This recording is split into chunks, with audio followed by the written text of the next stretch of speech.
ओम नीलांजनम समाभासम रविपुत्रम यमाग्रजम छायामार्तंडम संभूतम त्वं नमामि शनिश्चरम।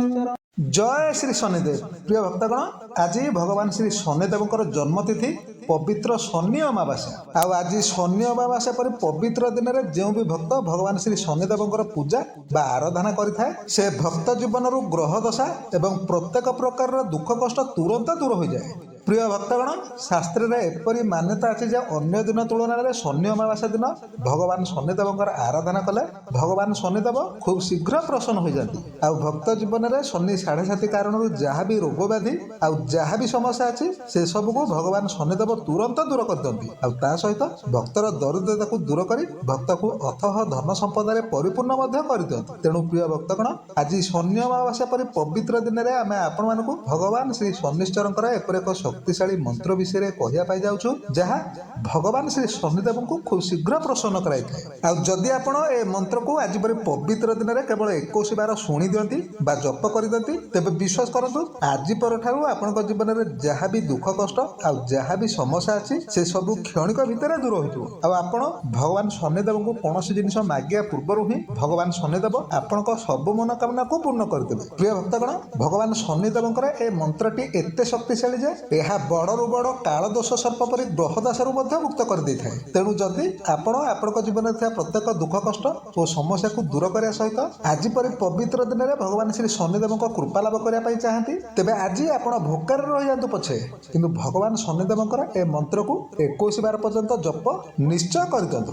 जदि किसी भी कारण ए मंत्र को जप करबा आपण पक्षे संभव न हुए तेबे आपण केवल निज मोबाइल को चलाई ए मंत्र को संपूर्ण श्रद्धार सहित 21 बार पर्यंत शुणी नियंतु। देखिए आज पर ही आपण भाग्य संपूर्ण रूप से बदल जीवो आ भगवान शनिदेव आपण को संपूर्ण रूप से मालामाल करदेवे। तेबे प्रिय भक्तगण, आसतु आपण समय को टिके भी नष्ट न करी भगवान श्री शनिदेव ए शक्तिशाली मंत्रटी को संपूर्ण श्रद्धार सहित शुणी नेबा। किंतु ता पूर्व जदि आपण माने एपर्यंत ए वीडियो को गोटे लाइक टे करना तेबे जल्दी ए वीडियो को गोटे लाइक करे सहित कमेंट रे आपण जय श्री शनिदेव निश्चय लिखि दियंतु जहा द्वारा भगवान श्री शनिदेव कृपा आपण को ऊपर सदा सर्वदा पाई रहिबो। तेबे प्रिय भक्तगण, भगवान श्री शनिदेव ए मंत्रटी हेउची अपराध सहस्राणि क्रियन्ते हर्निशमया दासोऽयमिति मामत्वां क्षमस्व परमेश्वर गतं पापं गतं दुःखं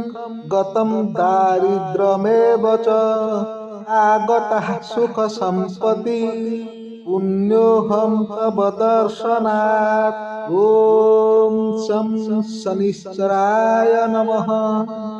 ओम मंदाय नमः।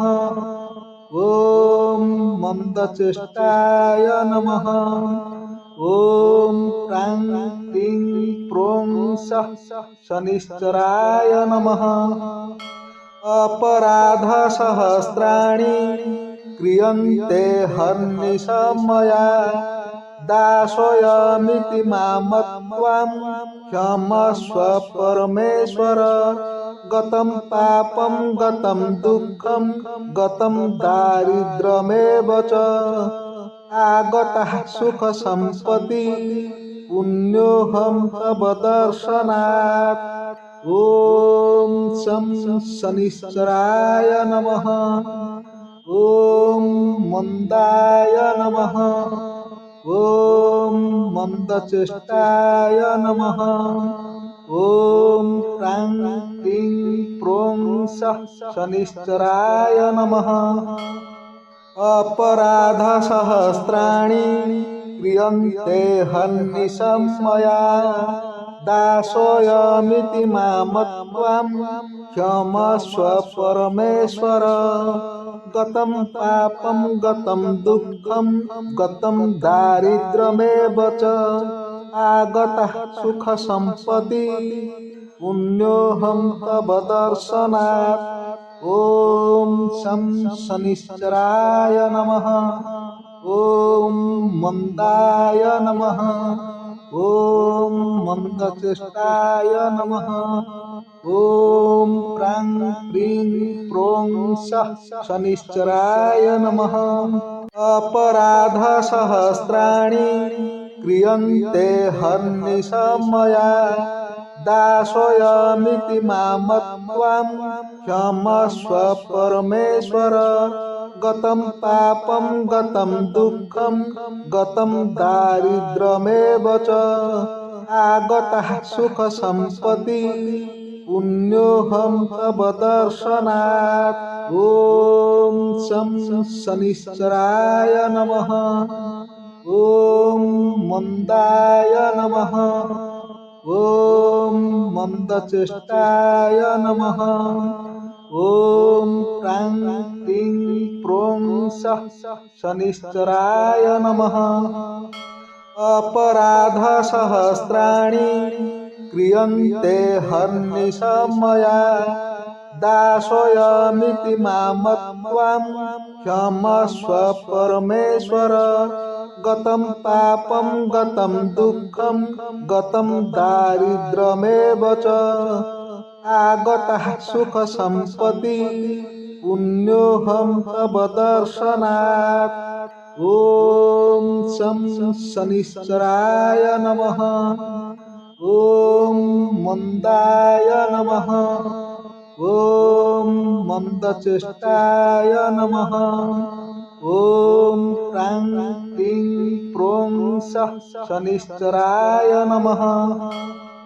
अपराधसहस्राणि क्रियन्ते हर्निशं मया दासोऽयमिति मामत्वां क्षमस्व परमेश्वर गतं पापं गतं दुःखं गतं दारिद्र्यमेव च आगतः सुखसम्पत्ति पुण्योऽहं तव दर्शनात्।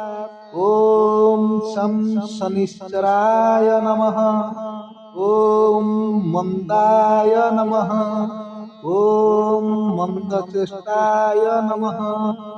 ॐ प्रां क्लीं प्रों सः शनिश्चराय नमः। अपराधसहस्राणि क्रियन्ते हर्निशं मया दासोऽयमिति मामत्वां क्षमस्व परमेश्वर गतं पापं गतं दुःखं गतं दारिद्र्यमेव च आगतः सुखसम्पत्ति पुण्योऽहं तव दर्शनात्। ॐ शं शनिश्चराय नमः। ॐ मन्दाय नमः। ॐ मन्दचेष्टाय नमः। ॐ प्रां क्लीं प्रों सः शनिश्चराय नमः। अपराधसहस्राणि क्रियन्ते हर्निशं मया दासोऽयमिति मामत्वां क्षमस्व परमेश्वर गतं पापं गतं दुःखं गतं दारिद्र्यमेव च आगतः सुखसम्पत्ति पुण्योऽहं तव दर्शनात्।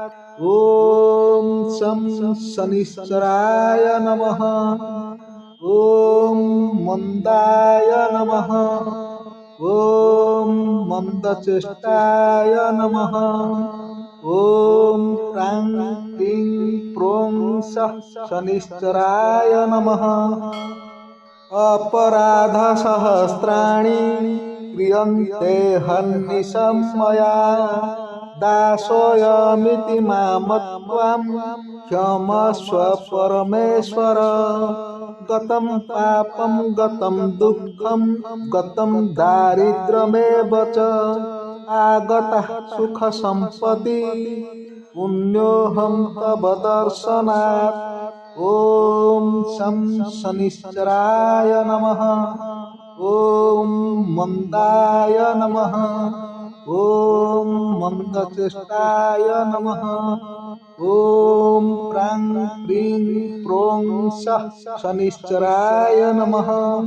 अपराधसहस्राणि क्रियन्ते हर्निशं मया दासोऽयमिति मामत्वां क्षमस्व परमेश्वर गतं पापं गतं दुःखं गतं दारिद्र्यमेव च आगतः सुखसम्पदि पुण्योऽहं तव दर्शनात्।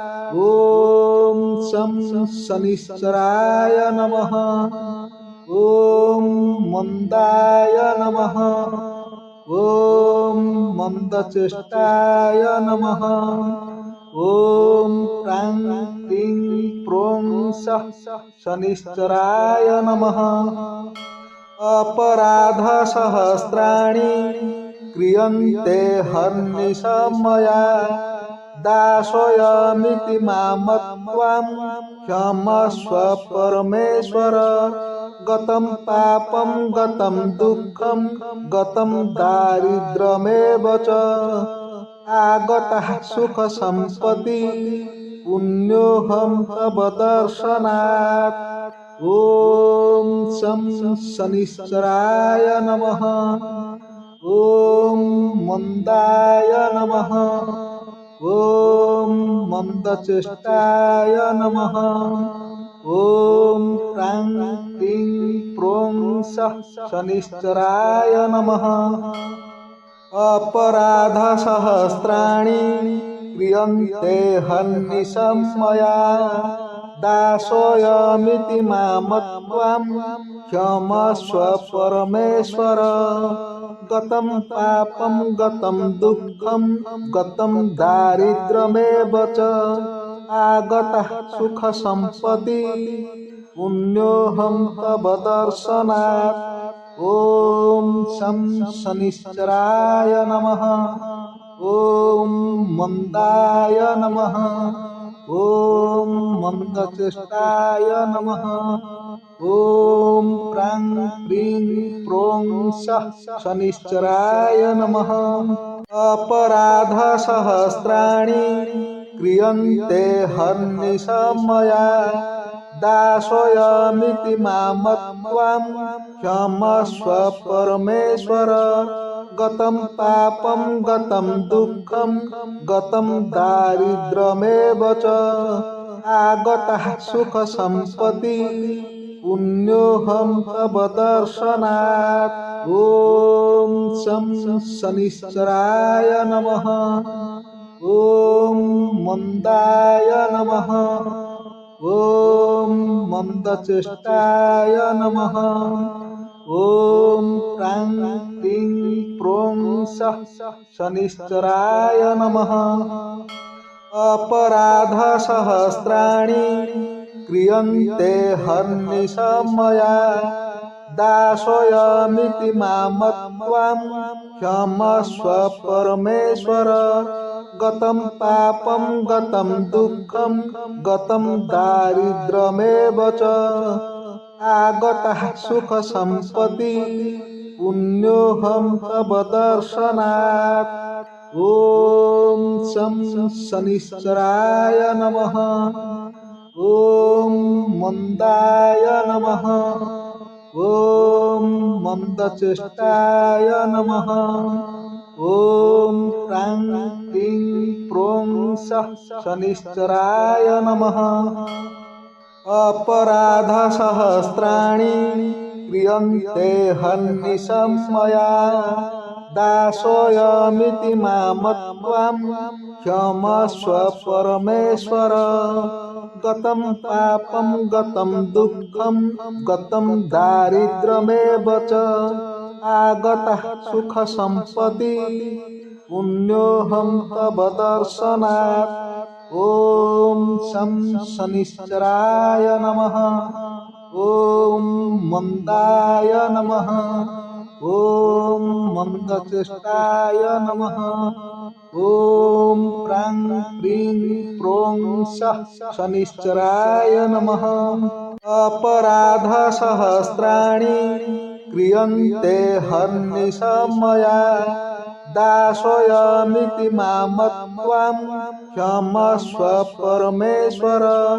गतं पापं गतं दुःखं गतं दारिद्र्यमेव च आगतः सुखसम्पदि पुण्योऽहं तव दर्शनात्। ॐ शं शनिश्चराय नमः। ॐ मन्दाय नमः। ॐ मन्दचेष्टाय नमः। ॐ प्रां क्लीं प्रों सः शनिश्चराय नमः। अपराधसहस्राणि क्रियन्ते हर्निशं मया, दासोऽयमिति मामत्वां क्षमस्व परमेश्वर। गतं पापं गतं दुःखं गतं दारिद्र्यमेव च, आगतः सुखसम्पदि पुण्योऽहं तव दर्शनात्। ॐ शं शनिश्चराय नमः। ॐ मन्दाय नमः। ॐ मन्दचेष्टाय नमः। ॐ प्रां क्लीं प्रों सः शनिश्चराय नमः। अपराधसहस्राणि क्रियन्ते हर्निशं मया, दासोऽयमिति मामत्वां क्षमस्व परमेश्वर। गतं पापं गतं दुःखं गतं दारिद्र्यमेव च, आगतः सुखसम्पदि पुण्योऽहं तव दर्शनात्। ॐ शं शनिश्चराय नमः। ॐ मन्दाय नमः। ॐ मन्दचेष्टाय नमः। ॐ प्रां क्लीं प्रों सः शनिश्चराय नमः। अपराधसहस्राणि क्रियन्ते हर्निशं मया, दासोऽयमिति मामत्वां क्षमस्व परमेश्वर। गतं पापं गतं दुःखं गतं दारिद्र्यमेव च, आगतः सुखसम्पदि पुण्योऽहं तव दर्शनात्। ॐ शं शनिश्चराय नमः। ॐ मन्दाय नमः। ॐ मन्दचेष्टाय नमः। ॐ प्रां क्लीं प्रों सः शनिश्चराय नमः। अपराधसहस्राणि क्रियन्ते हर्निशं मया, दासोऽयमिति मामत्वां क्षमस्व परमेश्वर। गतं पापं गतं दुःखं गतं दारिद्र्यमेव च, आगतः सुखसम्पदि पुण्योऽहं तव दर्शनात्। ॐ शं शनिश्चराय नमः। ॐ मन्दाय नमः। ॐ मन्दचेष्टाय नमः। ॐ प्रां क्लीं प्रों सः शनिश्चराय नमः। अपराधसहस्राणि क्रियन्ते हर्निशं मया, दासोऽयमिति मामत्वां क्षमस्व परमेश्वर। गतं पापं गतं दुःखं गतं दारिद्र्यमेव च, आगतः सुखसम्पदि पुण्योऽहं तव दर्शनात्। ॐ शं शनिश्चराय नमः। ॐ मन्दाय नमः। ॐ मन्दचेष्टाय नमः। ॐ प्रां क्लीं प्रों सः शनिश्चराय नमः। अपराधसहस्राणि क्रियन्ते हर्निशं मया, दासोऽयमिति मामत्वां क्षमस्व परमेश्वर।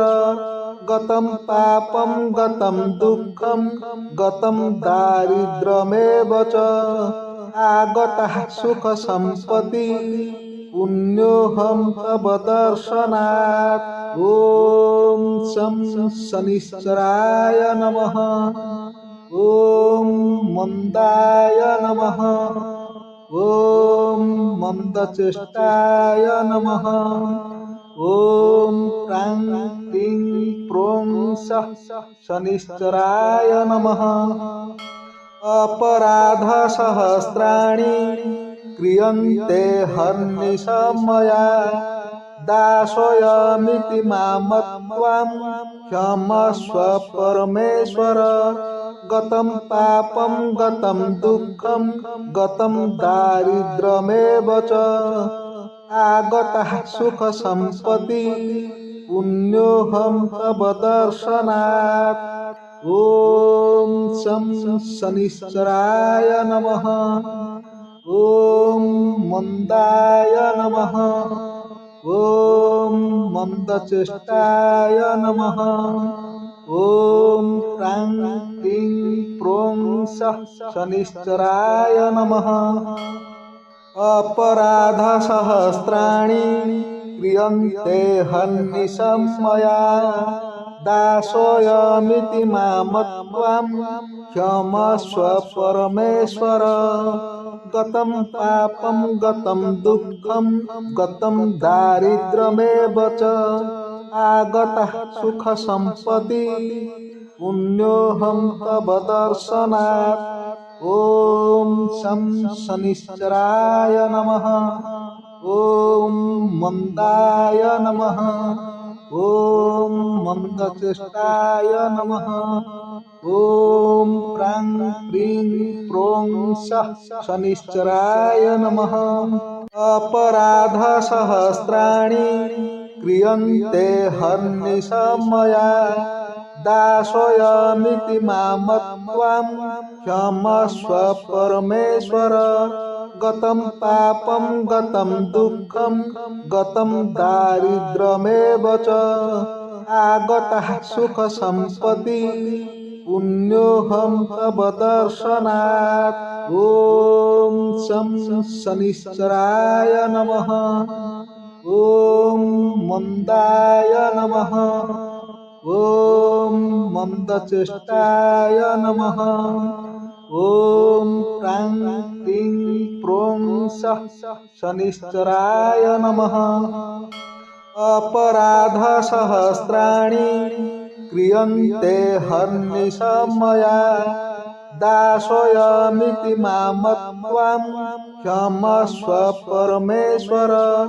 गतं पापं गतं दुःखं गतं दारिद्र्यमेव च आगतः सुखसम्पत्ति पुण्योऽहं तव दर्शनात्।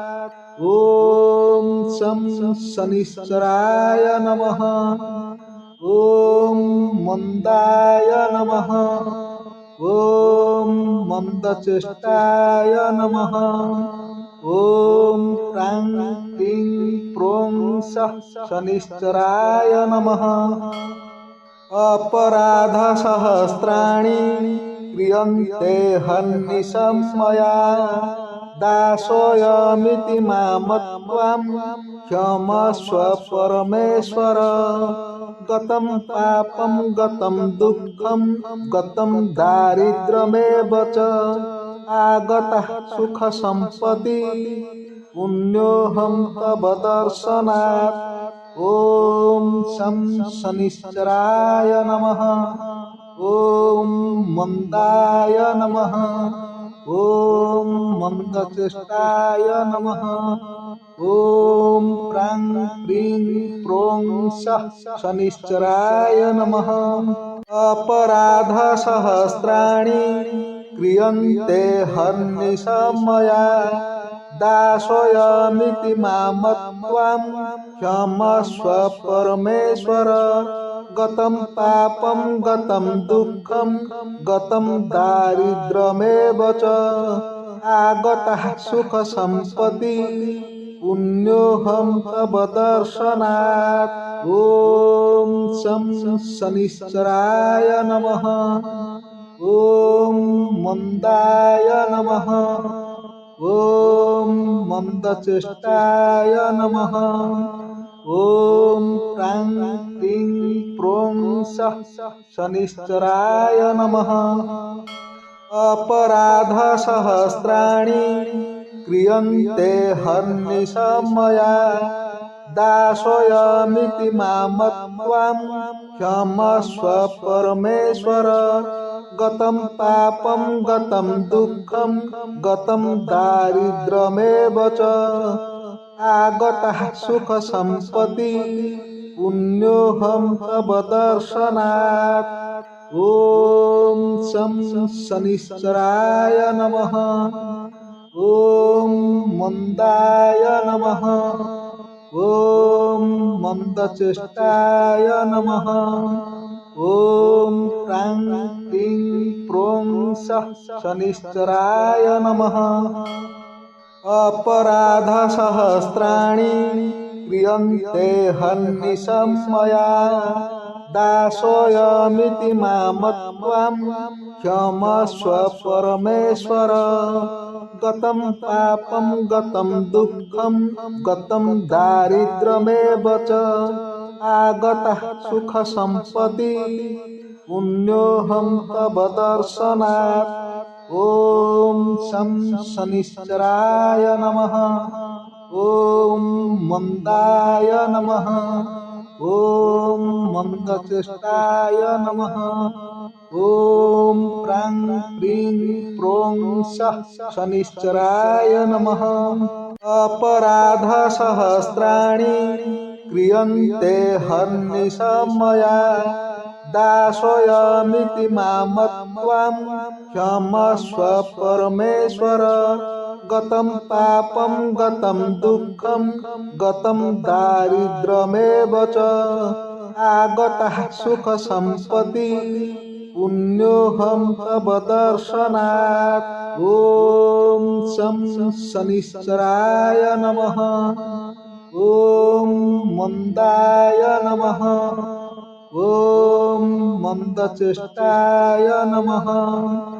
ॐ प्रां क्लीं प्रों सः शनिश्चराय नमः। अपराधसहस्राणि क्रियन्ते हर्निशं मया दासोऽयमिति मामत्वां क्षमस्व परमेश्वर गतं पापं गतं दुःखं गतं दारिद्र्यमेव च आगतः सुखसम्पदि पुण्योऽहं तव दर्शनात्। ॐ शं शनिश्चराय नमः। ॐ मन्दाय नमः। ॐ मन्दचेष्टाय नमः। ॐ प्रां क्लीं प्रों सः शनिश्चराय नमः। अपराधसहस्राणि क्रियन्ते हर्निशं मया दासोऽयमिति मामत्वां क्षमस्व परमेश्वर गतं पापं गतं दुःखं गतं दारिद्र्यमेव च आगतः सुखसम्पदि पुण्योऽहं तव दर्शनात्। ॐ शं शनिश्चराय नमः। ॐ मन्दाय नमः। ॐ मन्दचेष्टाय नमः। ॐ प्रां क्लीं प्रों सः शनिश्चराय नमः।